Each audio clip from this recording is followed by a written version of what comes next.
आहा 1953 की black and white Hindi भाषा की रोमांटिक ड्रामा फिल्म है जिसमें राज कपूर और नरगिस मुख्य भूमिका में है। फिल्म का निर्माण राज कपूर ने निर्देशन और नवाते ने किया था। ये नवाते का पहला स्वतंत्र निर्देशन उद्यम था। उन्होंने पहले राज कपूर के साथ अंग बरसात और आवारा में काम किया था। फिल्म को बॉक्स ऑफिस पर औसत से नीचे की रेटिंग दी गई थी, लेकिन इसमें राजा की आएगी बारात, आजा रे अब मेरा दिल पुकारे और जाने ना नजर जैसे कई हिट गाने का मुकेश का गाना छोटी सी ये जिंदगी भी उन्हीं पर फिल्माया गया था। इसके बाद फिल्म को बाद में तमिल में अवाना और तेलुगु में प्रेमा लेखालु नाम से डब किया गया था। राज राय बहादुर अपने विधवा व्यवसायी पिता के साथ एक समृद्ध जीवन शैली जीते। एक दिन राजा को ग्रामीण इलाके सरस्वती बंद में काम करने के लिए भेजा जाता है। दिन उसके पिता राज से मिलने चाहते हैं। उसकी मूर्त माँ चाहती थी कि वह उसके अमीर पारिवारिक मित्र की बेटी चंद्रा से शादी करे।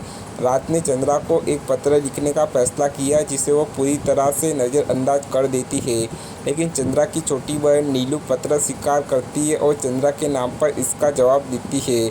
कुछ पत्रों के बाद राज और नीलू को प्यार हो जाता है, लेकिन राज अभी भी इस बात से अनजान है कि नीलू उसी लिखती है। तभी राज को तपेदिक का पता चलता है, वही बीमारी जिसने उसकी माँ की जान ली थी।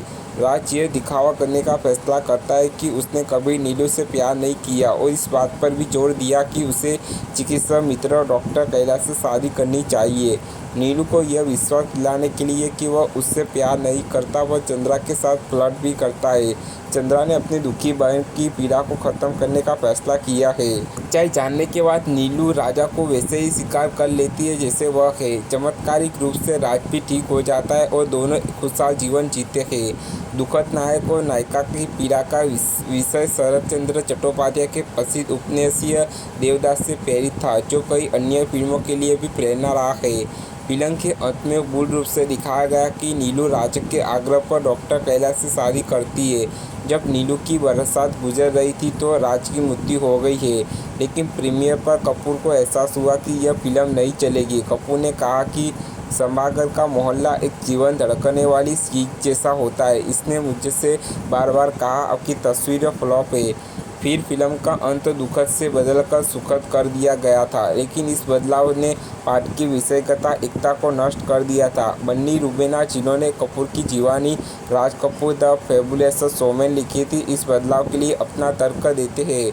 फिल्म में शंकर जयकिशन के सबसे प्यारा संगीत था और एक देवदास और जैसा दुखद अंत था, जिसे पारंपरिक सुखद अंत में बदल दिया गया था, क्योंकि फिल्म में अपनी पहली रिलीज में अच्छा प्रदर्शन नहीं किया था। फिल्म प्रेम लेखलू 1953 के तेलुगु डब संस्करण को इतनी अच्छी तरह से सराहा गया कि राज कपूर बहुत खुश हुए और उन्हें सी 420 में रमैया वस्तमैया पंक्ति के साथ शुरुआत करके तेलुगु दर्शकों के प्रति अपना आभार व्यक्त किया।